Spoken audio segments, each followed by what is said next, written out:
Bonjour à tous, j'espère que vous allez bien et bienvenue dans cette nouvelle vidéo. Aujourd'hui, on se retrouve pour un nouveau bilan couture de toutes mes cousettes du mois de février et un peu du mois de mars.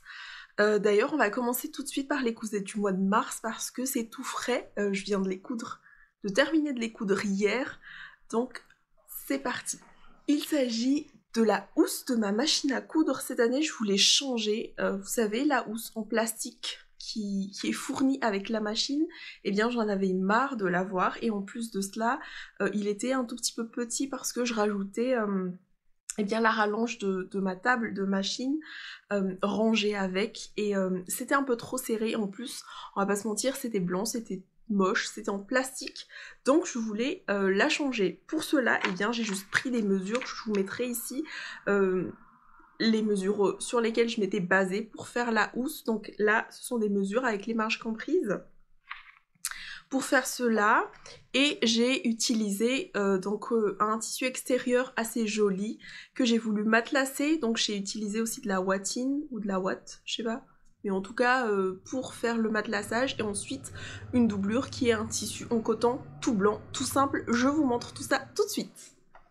C'est juste un assemblage de plusieurs rectangles doublés et matelassés. Donc là, je pense que... Je ne sais pas si vous verrez le matelassage. Je pense pas. Mais en tout cas, voilà, qui est entièrement doublé, comme vous le voyez. Ce qui fait que ça fait de très très belles finitions à l'intérieur. Que j'ai fini avec un... Comment on dit ça, un simple ourlet, quoi. Pour tout autour de ma petite housse, et j'ai rajouté donc ici une petite pochette à l'avant. C'est exactement la même chose que sur l'autre, il y avait une petite pochette et donc je m'étais dit pourquoi pas ne pas mettre une petite pochette. Et dans cette petite pochette, eh bien, je range mes petites règles. Donc ça, c'est pour faire les ourlets, et ça, c'est pour rajouter les marges de couture. Des fois, si j'en ai besoin, sur le patron. C'est très pratique, c'est une règle que j'ai eue chez Tissu Emers. Je l'ai acheté, hein. Il me semble que je l'ai acheté, c'était pas compris dedans. Je sais plus. Mais en tout cas, voilà, je l'ai acheté et c'est vraiment très pratique. Vous verrez, il est vraiment usé parce que je l'utilise très très souvent. Et celui-là, eh bien, je l'ai fabriqué toute seule. Avec une feuille un peu cartonnée. Et honnêtement, je l'utilise tout le temps pour faire chaque ourlet. Eh bien, je le fais avec, et jusqu'à maintenant, il n'est pas abîmé.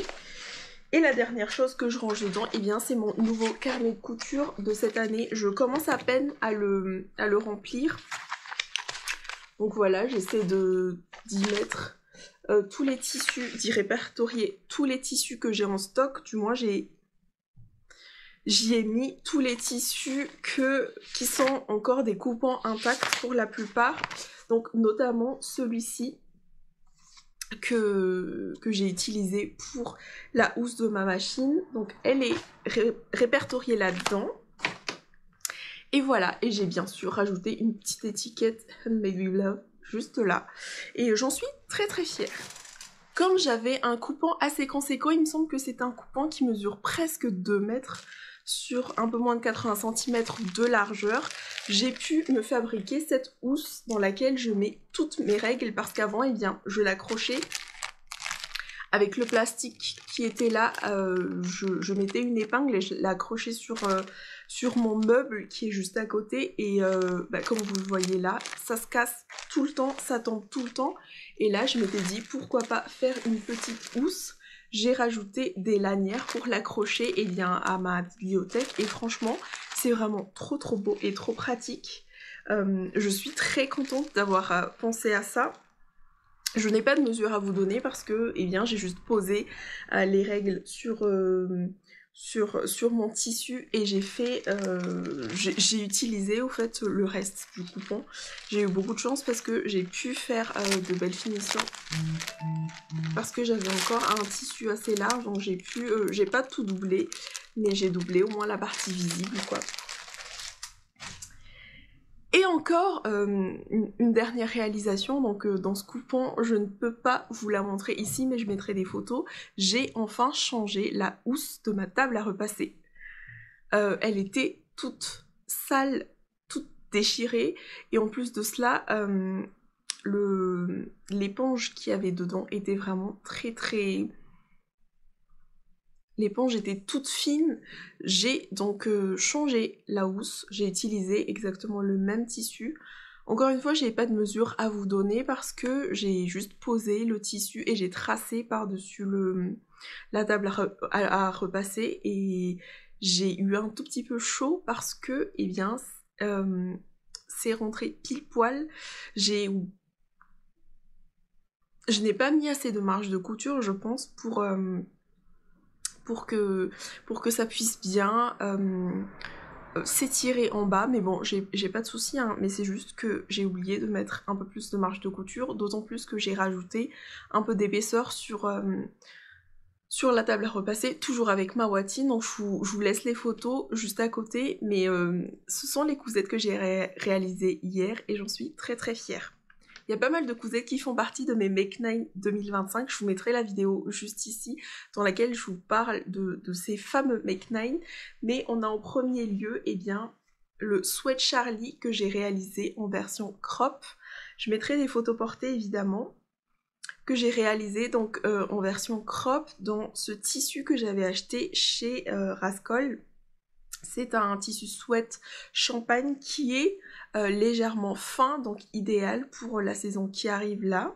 Pour cette version-ci, eh bien j'ai encore une fois fait avec la version capuche, mais je n'ai pas doublé, comme vous le voyez, j'ai essayé de faire de belles finitions, donc toujours un point sur G avec les surpiqûres, et en plus de ça, j'ai utilisé donc les restes de tissu de mon top Sage pour eh bien faire une sorte de billet, voilà, comme vous le voyez là, et je trouve que ça rajoute un petit plus à mon sweat qui est tout beige. J'aime beaucoup, donc vous le voyez. Je ne sais plus combien de centimètres c'était, mais j'ai fait en sorte à ce que je puisse glisser eh bien, le petit cordon qui est juste là. Et vous le voyez, il est un peu abîmé parce que je l'ai abîmé à la laverie en le faisant sécher. Je pense que je l'ai laissé coincer quelque part et du coup, ça s'est abîmé. Si vraiment ça me dégoûte, eh bien je le changerai parce que j'en ai encore d'autres. Mais en tout cas, voilà la version. Je vous montre les poches. Pour les poches, j'ai remonté. J'ai remonté parce que... Non, j'ai pas remonté. J'ai descendu la ligne de poche parce que je trouvais que avec la version crop, eh bien si on gardait la poche initiale, du moins la grandeur de la poche, eh bien ça remontait trop au niveau des seins. Et je n'ai pas voulu ça. J'ai enlevé à peu près 5 cm ici, à la hauteur de la poche, pour que je puisse la redescendre, au fait. Donc, ma poche, elle est moins profonde, mais de toute façon, elle est juste là pour le style. Donc, ça... Par la même occasion, j'en ai profité pour enlever 12 cm au total à la bande de bas, parce que je trouvais que c'était un peu trop large, et je voulais que ça fitte un peu au corps. Un tout petit peu, enfin vraiment, c'est pas serré du tout, ça ne sert pas. Mais je voulais que ça ait un peu cet effet-là, et donc j'ai enlevé 12 cm. Et puis c'est tout comme modification. Je n'ai pas fait d'autres modifications. Je pense que vous connaissez déjà par cœur le Sweat Charlie, parce que ce n'est pas la première fois que je vous en parle. Je voulais juste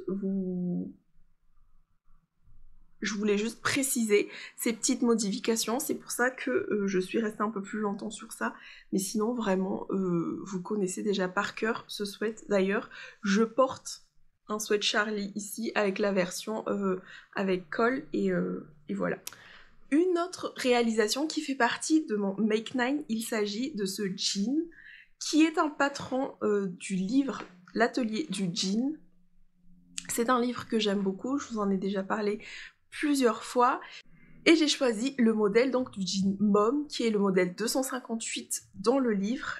Je l'ai réalisé dans la taille 34, je précise que c'est la taille US, donc il faut faire attention, mais regardez le tableau détail et faites une toile. Je ne vous le dirai jamais assez, il est très important de faire une toile avant de passer à la réalisation finale si vous ne voulez pas être déçu. Voilà, parce que même si normalement après une toile on ne devrait pas être déçu, mais ça peut arriver quand même. Mais en tout cas, sans toile, vous avez plus de chances d'être déçu pour votre réalisation finale. Donc le jean Mom est un jean qui est normalement taille haute, mais j'avais déjà fait des premières réalisations de ce patron, et je trouvais que c'était pas assez taille haute à mon goût. Je m'explique. Le pantalon s'arrête pile poil juste au niveau du nombril sur moi. C'est pour ça que je vous dis que c'est très très important de faire une toile.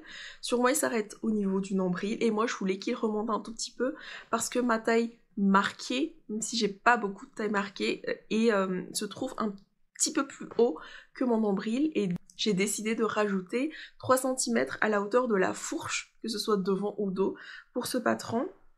Ensuite, pour la longueur totale, j'ai enlevé 10 cm parce que je ne suis pas un mannequin. Non, je rigole. Mais en tout cas, le pantalon était trop long pour moi, donc je savais déjà combien il fallait que j'enlève. J'ai donc enlevé 10 cm sur la longueur totale et on arrive à ce jean que j'aime beaucoup trop. Le tissu que j'ai utilisé vient de chez Stop Tissu. Ce jean, il est pas mal. Je vais pas vous mentir, je pensais qu'il allait être un peu plus épais que ça. Là, il sort de la machine, donc vous voyez, il est encore bien. Il n'est pas très rigide. Il est mou. C'est pour cela d'ailleurs que j'ai regretté de ne pas avoir mis de thermocollant sur le jean qui est juste là. J'ai mis un thermocollant sur la ceinture doublure, mais pas sur l'extérieur. Et je trouve qu'il se plie un peu, mais bon, c'est pas grave, ce sont des choses qui peuvent arriver. Vous avez vraiment toutes les finitions du jean, les surpiqûres, les petites poches surpiquées. J'ai décidé de ne rien mettre du tout. J'ai mis ma petite étiquette juste ici. Et pour les fils, je tiens à préciser que j'ai utilisé des fils spécial jean. Pour toutes les surpiqûres, je l'ai acheté sur le site de Rascol. Et vraiment, j'aime bien cette couleur. Elles se font très très bien avec le jean. Et donc, j'ai fait toutes mes surpiqûres avec. Et je trouve que c'est beaucoup plus joli que quand on fait les surpiqûres avec un fil normal. Là, c'est un fil spécial jean. Donc, il est un petit peu plus épais et donc se voit mieux. Je vous montre le devant, voilà, avec les petites poches. Alors moi j'ai pas mis la poche, je ne sais plus comment elle s'appelle, celle qui se trouve juste ici, la toute petite, parce que je trouvais que elle servait à rien. J'avais pas envie de perdre du temps à mettre ça. Pour la doublure des poches, eh bien j'ai utilisé ce coupon que vous devrez reconnaître qui vient de chez Les Cas Oubliés, qui date vraiment, et je pense que c'est le bout du coupon là, il m'en reste plus du tout. Je vous montre la petite braguette. C'est d'ailleurs avec ce livre que j'ai appris à poser des braguettes correctement. D'ailleurs, j'aime beaucoup leur manière d'expliquer la pose de la braguette. C'est ma préférée, c'est celle que j'utilise pour toutes mes poses de braguettes depuis. J'arrive pas à... Je suis toujours perdue quand il y a une autre explication. Évidemment, j'essaie de m'adapter selon le patron. Donc des fois, je fais comme ce qui est dit dans le livret d'instruction quand il s'agit d'un autre patron. Mais je reviens toujours à cette pose de braguette là. Et j'en suis très contente. Pour le bas, j'ai fait un double rentrée avec une double surpiqûre. Je ne voulais pas utiliser l'aiguille double. Je vous avoue que je suis encore un peu traumatisée par ma dernière utilisation. Donc je fuis un peu l'aiguille double, mais voilà. C'est une cousette, du coup, qui se coud assez rapidement pour moi, vu que j'ai déjà la main. Ce n'est pas le premier jean que j'ai cousu, mais vraiment, je vous conseille ce livre si vous êtes débutant dans la couture du jean. C'est vraiment un livre que je vous recommande.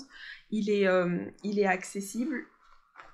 Que ce soit niveau compréhension ou même niveau prix, parce que vous avez pas mal de patrons, que ce soit homme, femme ou enfant. Je dirais plus bébé que enfant, parce que je n'ai pas trouvé de patron pour ma fille par exemple. Mais en tout cas c'est un livre que je vous recommande, je vous le mettrai juste ici et en lien dans la barre d'infos évidemment si ça vous intéresse. Je mettrai le prix aussi, il me semble que ça coûte moins. Ça coûte moins de 30 €, donc moins de 30 € pour plusieurs patrons en A0. c'est très important de le préciser. Je trouve que c'est une très bonne affaire. Et en plus, avec les explications, encore une fois, vraiment, c'est mon livre préféré pour coudre les jeans. On va rester dans les pantalons.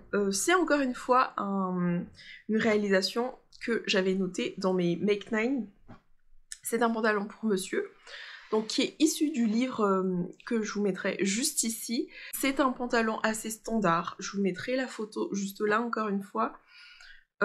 Vraiment un pantalon pas style jean, mais je dirais un peu plus un pantalon chino si on utilise de la gabardine, et ça pourrait être un pantalon assez habillé si par exemple on utilise un crêpe ou un tissu tailleur. Mais moi cette fois-ci j'ai décidé de le réaliser dans cette gabardine que j'avais acheté chez Stop Tissu. Voilà, vous le voyez très bien, très très belle couleur, un pantalon vraiment classe, comme un pantalon qu'on retrouve dans le commerce. Je ne sais pas ce que vous en pensez, mais moi en tout cas je l'aime beaucoup. Donc c'est un pantalon à pince, voilà, au dos. Il n'y a pas du tout de poche, je n'ai pas triché, je n'ai pas fait en sorte à ne pas faire les poches passepoilées. Il n'y avait pas de poche dans le patron, ce qui me convenait très très bien, je vais pas vous mentir. Donc à pince dans le dos avec un petit pli devant que vous voyez juste ici, voilà, et des poches sur les côtés. Je ne sais plus comment on appelle ces poches, mais des poches qui se fondent avec le pantalon, donc l'ouverture du pantalon sur les côtés. Voilà, vous voyez bien le tissu que j'ai utilisé pour faire la doublure. Une ceinture vraiment classique que j'ai décidé de terminer avec un point invisible. Dans le patron, normalement, la ceinture se termine par une finition avec un billet.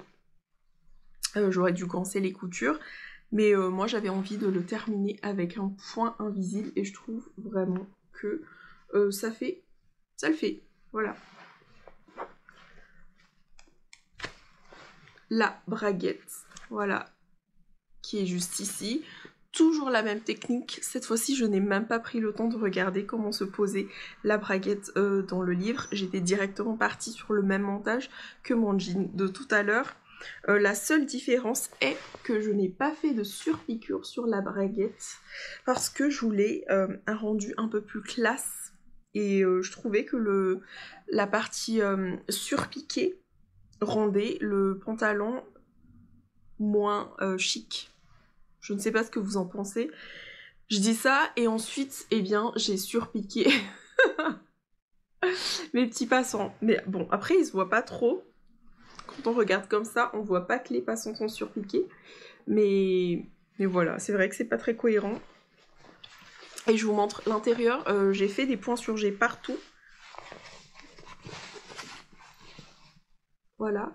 D'ailleurs, je me suis rendu compte que les finitions des poches pour les pantalons hommes ne sont pas du tout pareils que ceux des femmes. J'ai un peu... Non, j'ai pas galéré, mais j'ai dû lire le livret d'instructions pour cette partie-là parce que j'avais peur de faire des bêtises, et au fait, heureusement que j'ai lu parce qu'il fallait coincer la partie poche avant d'assembler le reste de la braguette et tout ça. Donc heureusement que j'ai lu parce que sinon, eh bien, j'aurais eu des finitions trop moches. Là, vous voyez, eh bien, c'est vraiment coincé dedans.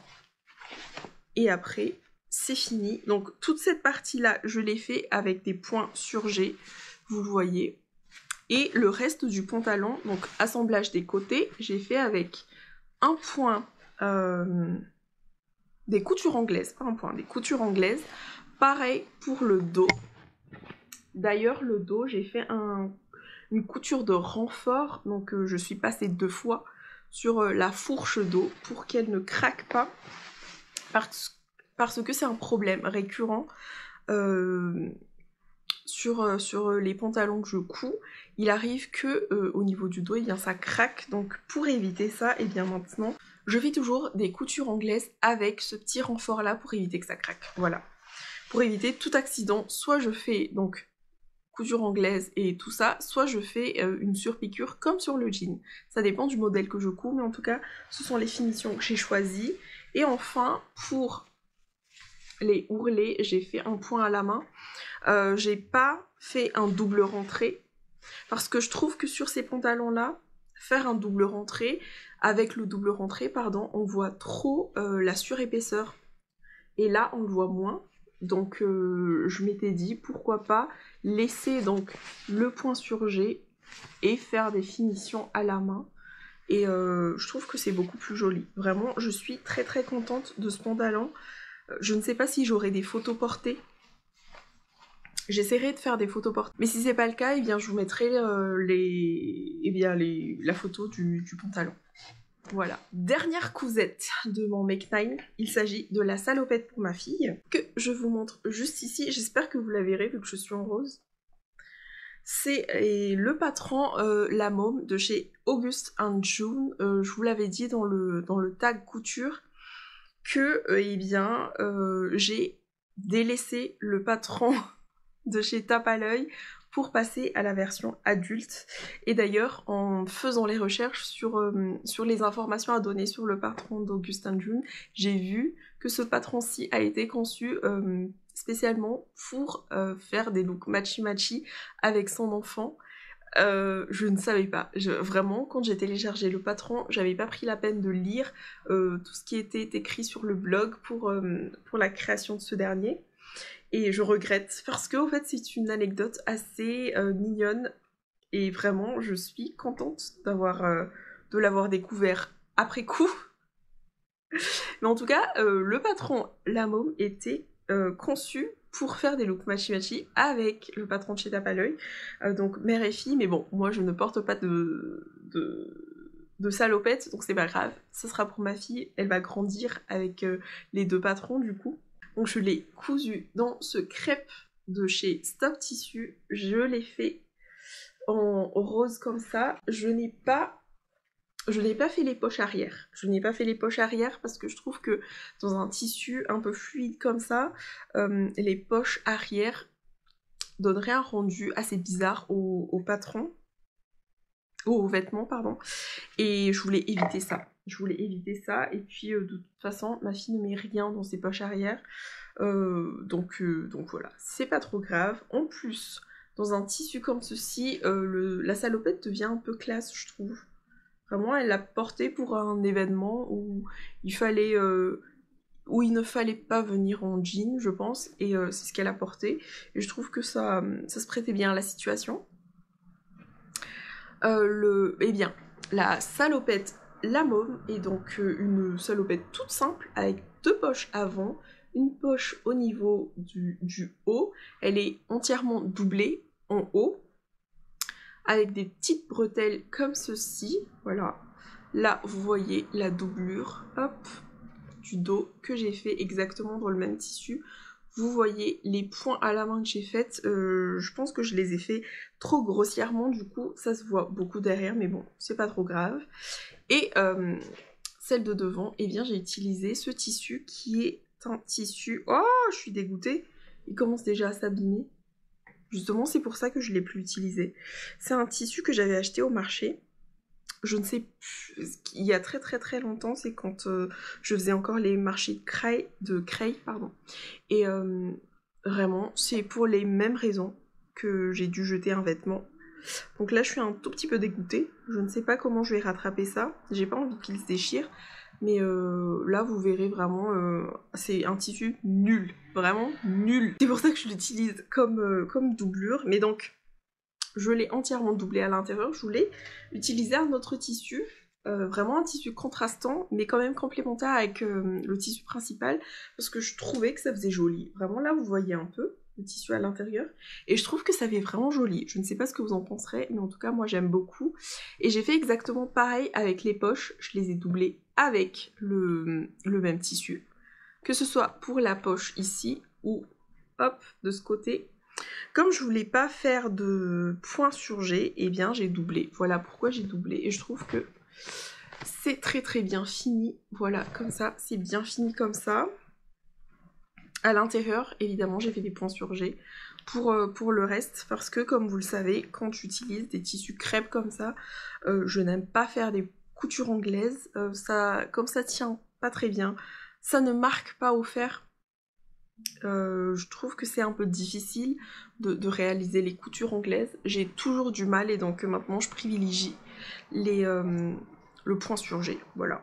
Et puis je rentabilise aussi ma machine comme ça, vraiment. Des années à ne pas avoir utilisé le point sur G, c'est le moment de le faire. Et ensuite, eh bien, j'ai fait un simple rentrée, voilà, point sur G, simple rentrée en bas. Je voulais faire une couture à la main, mais après réflexion, je m'étais dit, vas-y, fais une petite couture comme ça visible, ça ne va pas te tuer. Et voilà. De toute façon, ma fille, ça ne la dérange pas qu'il y ait des points visibles. Et puis moi, ça ne me dérange pas non plus. De temps en temps, comme je vous l'avais dit, ça, dépendamment de la réalisation, ça me dérange pas. Et cette fois-ci, ça m'a pas dérangé parce que, eh bien, il y avait déjà des surpiqûres partout. Donc pourquoi pas une surpiqûre aussi au niveau des ourlets. Voilà, je pense que je vous ai tout dit par rapport à cette salopette. Ah non, les petits boutons là que vous voyez. Eh bien, ce sont des boutons que j'avais achetés à une mercerie. Une mercerie qui a fermé depuis, je crois. Je l'ai acheté sur ce site et d'ailleurs pas mal de mes boutons, celles qui sont là-dedans surtout, viennent de ce site qui malheureusement a fermé depuis. J'ai profité bien, du grand déstockage avant fermeture pour faire le plein de boutons. Et d'ailleurs là vous voyez qu'il y en a encore d'autres.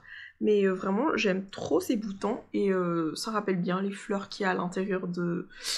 qui y a à l'intérieur sur la doublure.